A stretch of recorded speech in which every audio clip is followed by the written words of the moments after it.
Car തടഞ്ഞ് അക്രമം നടത്തിയവരെ Madukkarai police arrest ചെയ്തു.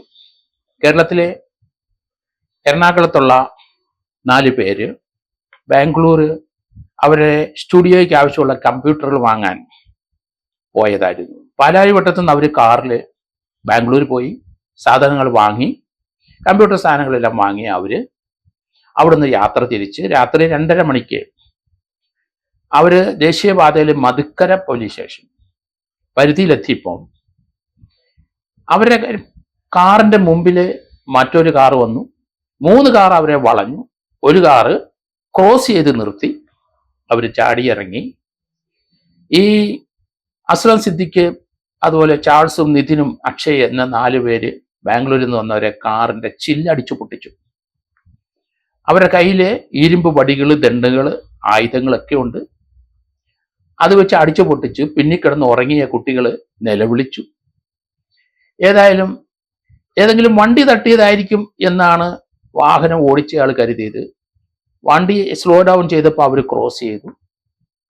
കാറിൽ നിന്ന് അവർ 5-8 പേര് ചാടിയിറങ്ങി. എല്ലാവരും മുഖംമൂടി വെച്ചിട്ടുണ്ട്. ഒരാൾ മാത്രം മുഖംമൂടി ഇല്ലാതെ ഇറങ്ങി വന്നു. ഇരുമ്പ് ദണ്ണുകൾ കാണാം നമുക്ക് ആ CCTV ദൃശ്യത്തിൽ. എന്തായാലും മനസാന്നിധ്യം കൊണ്ട് അവര് വന്നവരുടെ കാറിന്റെ ഡോറ് തുറന്നിട്ടിരുന്നെങ്കിലും അത് തട്ടിത്തെറിപ്പിച്ച് അവര് മുന്നോട്ട് പോയി. ആ പിന്നിലിരുന്ന് ഉറങ്ങിയവരുന്നവരുടെ നിലവിളി നമുക്ക് കേൾക്കാം. കാറിന്റെ അകത്ത് ഡാഷ് ഹാം എന്നൊരു സാധനം CCTV ദൃശ്യം പോലെ ഉണ്ടായിരുന്നുകൊണ്ട് വരുന്നവരും അവരുടെ ദൃശ്യങ്ങളും അവരുടെ കാറിന്റെ നമ്പരും അവരെ മുഖംമൂടിയായിട്ട് വരുന്നതും അവരുടെ ദണ്ഡുകൾ, കയ്യിലുള്ള ആയുധങ്ങൾ എല്ലാം കൃത്യമായി ഇവർക്ക് റെക്കോർഡ് ചെയ്യാൻ പറ്റി. അതൊരിക്കലും ഈ കുറ്റവാളികൾ പ്രതീക്ഷിച്ചുണ്ടാവില്ല. കേരളത്തിലെ ധാരാളം സംഭവങ്ങൾ ഇതുപോലെ ഉണ്ടായിട്ടുണ്ട്. ബാംഗ്ലൂരിൽ നിന്ന് വരുന്നവരിൽ ഉണ്ടായിട്ടുണ്ട്. പൊതുവെ നമ്മൾ നോക്കുമ്പം ഇതൊരു മലയാളി ഗ്യാങ് ആണ്.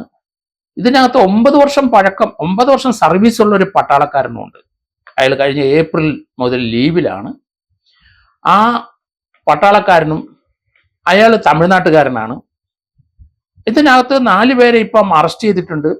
ആ 4 പേര്, ഒരാൾ കൊടുവായൂരുള്ള രമേശ് ബാബു, 33 വയസ്സുണ്ട് അയാൾക്ക്. ചിറ്റൂരുള്ള ശിവദാസ് ഉണ്ട്. പട്ടാളക്കാരൻ 29 വയസ്സുള്ളൂ. കുന്നത്തുപാളയത്തുള്ള ആളാണ്, തമിഴ്നാട്ടുകാരനാണ്. വിഷ്ണു. നല്ലപ്പള്ളിയിലുള്ള അജയകുമാർ, 29 വയസ്സ്. ഇതൊരു പക്ക ഗാങ് ആണ്. ഇതുവരെ ഈ ഗാങ്ങിനെ തൊടാനായിട്ട് കേരള പോലീസിനോ തമിഴ്നാട് പോലീസിനെ സാധിച്ചില്ല എന്നുള്ളതാണ്. അതിനകത്ത് ഒരാള് അവരൊരു കള്ളനാണ്. ശിവദാസ് മോഷണ സ്വഭാവമുള്ളവനാണ്. പ്രീവിയസ് ആയിട്ടുള്ള കേസുണ്ട്.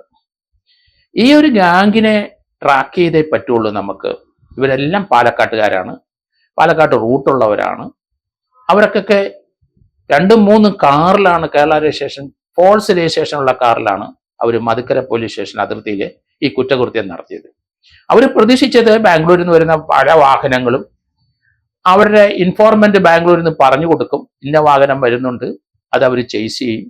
അത് എവിടുന്ന് പോലെ ചേസ് ചെയ്ത് നമുക്കറിയത്തില്ല. ബാംഗ്ലൂരിന് ഇവരെ പിന്നാലെ വന്നു എന്നും നമുക്കറിയില്ല.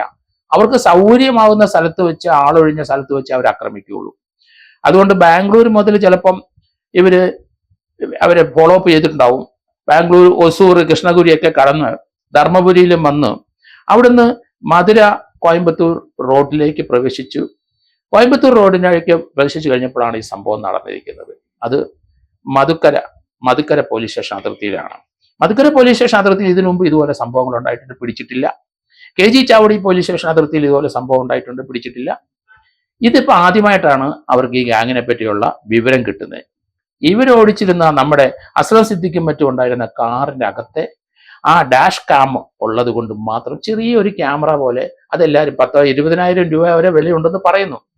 അത് എല്ലാവരും രാത്രി സഞ്ചരിക്കുന്നവർ അവരെ കാറിന്റെ മുമ്പിൽ ഇത് വെച്ചാൽ അത് മുൻവശത്ത് വരുന്നവരും സൈഡിൽ വരുന്നവരും എല്ലാം അത് റെക്കോർഡ് ചെയ്തുകൊണ്ടിരിക്കും. അതൊരിക്കലും ഈ വാഹനം ആക്രമിക്കുന്നവർ പ്രതീക്ഷിക്കുന്നുണ്ടാവില്ല. അത് വാഹനത്തിന്റെ അകത്ത് സൂക്ഷിച്ചു വെക്കാം, അതിൻ്റെ അകത്ത് സൂക്ഷിച്ച് പിടിപ്പിക്കാം, അല്ലെങ്കിൽ സൗകര്യപ്രദമായി ആരും നോട്ട് ചെയ്യാത്ത സ്ഥലത്ത് വെക്കാം. മുൻവശത്തെ മുഴുവൻ വാഹനങ്ങളുടെ വിവരങ്ങൾ അതിൻ്റെ അകത്ത് ഇറങ്ങി വരുന്നവരെല്ലാം കിട്ടും. പിന്നിലും വെക്കാം. അതുകൊണ്ട് ഇതുപോലെ ദീർഘദൂര ഓട്ടത്തിന് പോകുന്നവർ ശ്രദ്ധിക്കണം. അവർ മിക്കവാറും എല്ലാം ടൊയോട്ട കമ്പനിയുടെ കാറാണ്, ഇന്നോവ കാറിലൊക്കെയാണ് പോകുന്നത്. കൂടുതൽ സൗകര്യത്തിന്, കൂടുതൽ ആൾക്കാർക്ക് പോകാനും സാധനങ്ങൾ സ്റ്റോക്ക് ചെയ്യാനുള്ള സൗകര്യമുണ്ട് മിക്കവാറും ഇന്നോവ കാർ. മിക്കവാറും ഇവർ ആക്രമിക്കുന്നതും ഇന്നോവ കാർ തന്നെയാണ്. കുടുംബമായിട്ട് സഞ്ചരിക്കുന്നവർ ഗോൾഡ് കിട്ടാം. അതുപോലെ തന്നെ ഈ ആക്രമിക്കുന്ന ഈ പാലക്കാട് ഗാങ് കേരളത്തിൽ പല ഓപ്പറേഷൻ നടത്തിയിട്ടുണ്ട്, ഇന്ന് വരെ ഇവരെ പിടിച്ചെന്ന് എനിക്ക് തോന്നുന്നില്ല. ഇവര് 3 കാറ് കൊണ്ടുപോയിട്ടുണ്ട്. ആ കാറിന്റെ നമ്പർ, ഈ ക്രിമിനലിന്റെ കാറിന്റെ നമ്പരെല്ലാം ഫോൾസ് നമ്പറാണ്. ആ ഫോൾസ് നമ്പർ തന്നെ ലെജിബിൾ അല്ല, വായിക്കാനും ബുദ്ധിമുട്ടുണ്ട്. നമുക്ക് ഇതിനകത്ത് കുഴൽപ്പണം കടത്തിക്കൊണ്ട് വരുന്ന വിവരം കിട്ടിയാൽ ഇവർ ചേസ് ചെയ്ത് പിടിക്കും. അതുപോലെ തന്നെ ഈ ഗോൾഡ് കൊണ്ടുവരുന്ന കച്ചവടക്കാര് അവര് ലൈസൻസ് ഉള്ളതാണ്, അവര് പർച്ചേസ് ചെയ്ത് കൊണ്ടുവരുന്നതായിരിക്കും. അല്ലെങ്കിൽ അവരെ ഒരു ഷോപ്പിൽ നിന്ന് മറ്റൊരു ഷോപ്പിലേക്ക് കൊണ്ടുവരുന്ന സ്വർണം കൊണ്ടുപോകുന്നതായിരിക്കാം. ഇതെല്ലാം ആക്രമിക്കപ്പെടുന്നുണ്ട്. പലർക്കും ലക്ഷക്കണക്കിന് രൂപയുടെ സ്വർണം നഷ്ടപ്പെട്ടിട്ടുണ്ട്. അതുപോലെ എയർപോർട്ടിൽ വരുന്ന ഗോൾഡ്, കടത്തിക്കൊണ്ട് വരുന്ന ഗോൾഡും അത് മറിച്ച് കച്ചവടം ചെയ്തും അത് ചേസ് ചെയ്ത് പിടിക്കാനും അങ്ങനെയുള്ള കുറെ കേസുകൾ കേരളത്തിൽ നെടുമ്പാശ്ശേരിയിലും ഒക്കെ എയർപോർട്ടിന്റെ പരിധിയിൽ ഉണ്ടായിട്ടുണ്ട്, റിപ്പോർട്ട് ചെയ്തിട്ടുണ്ട്. അത് ചില പർട്ടിക്കുലർ ഗാങ്ങിനെ പിടിച്ചിട്ട് ആ ഗാങ് ഒന്നും അവരുടെ കൂടെ അസോസിയേറ്റ് ചെയ്യുന്ന മറ്റു ഗാങ്ങുകളെ പറ്റി ഒന്നും വിവരം നൽകുകയില്ല. അതുകൊണ്ട് പോലീസ്, ഈ കുന്നത്തുനാട് പോലീസിൽ ചെന്ന് ഈ കുട്ടികള് അസ്ലം അസിദ്ദിഖും ചാൾസും നിതിനും അക്ഷയും ഒക്കെ പോയി പരാതി പറഞ്ഞിട്ട് അവര് ശ്രദ്ധിച്ചില്ല. ഇവരെയുള്ള ഡാഷ് ക്യാം ഒന്ന് പരിശോധിച്ചില്ല. അതൊക്കെ പോലീസ് ചെയ്യേണ്ടതാണ്.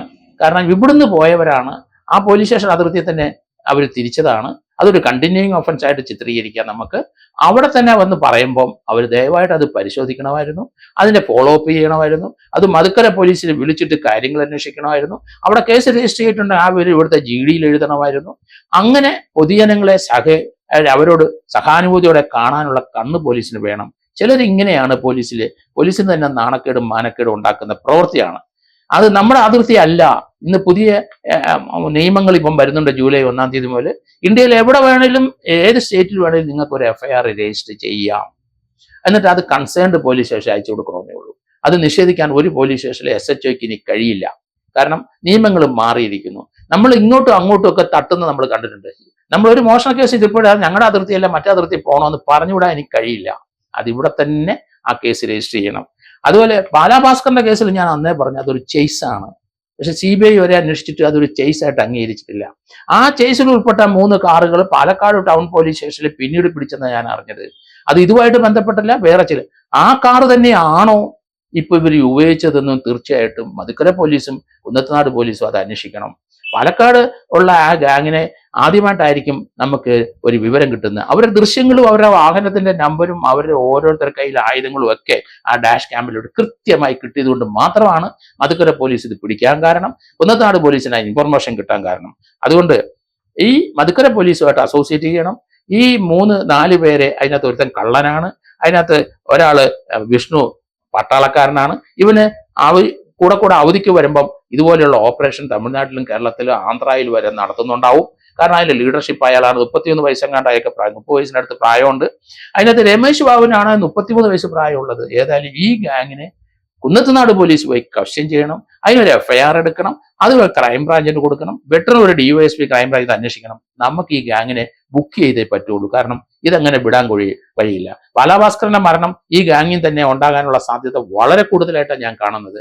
ഞാൻ അന്ന് മുതൽ അത് പറയുന്നുണ്ട്. പതുക്കെ ആണെങ്കിലും വർഷങ്ങളെടുത്താണെങ്കിലും അതിലേക്ക് എവിഡൻസ് വരുന്നുണ്ട്. അത് പാലക്കാട് ഗാങ് ആണ്. അവര് തൃശ്ശൂർ ഓപ്പറേറ്റ് ചെയ്യുന്നുണ്ട്, നെടുമ്പാശ്ശേരിക്ക് പരിസരത്ത് ഓപ്പറേറ്റ് ചെയ്യുന്നുണ്ട്. അങ്ങനെ കുറെ വിവരങ്ങൾ അതിനകത്ത് കലാഭവനിലെ ഒരാള് ആ വിവരങ്ങൾ പറഞ്ഞിട്ട് അയാളെ പ്രതിയാക്കാനുള്ള ശ്രമം നടത്തുകയാണ്. അത് ഏതായാലും ഒഴിവാക്കണം.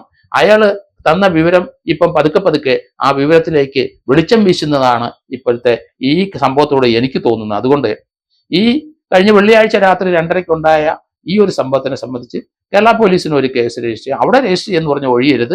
കാരണം ഇവിടെ നിന്ന് പോയതാണ്, പാലക്കാട് നിന്നാണ് ആ വാഹനങ്ങൾ ചേസ് ചെയ്ത് വന്നത്. നമുക്കൊരു കോഗ്നിസൻസ് എടുക്കുന്ന നിയമ തടസ്സങ്ങളൊന്നുമില്ല.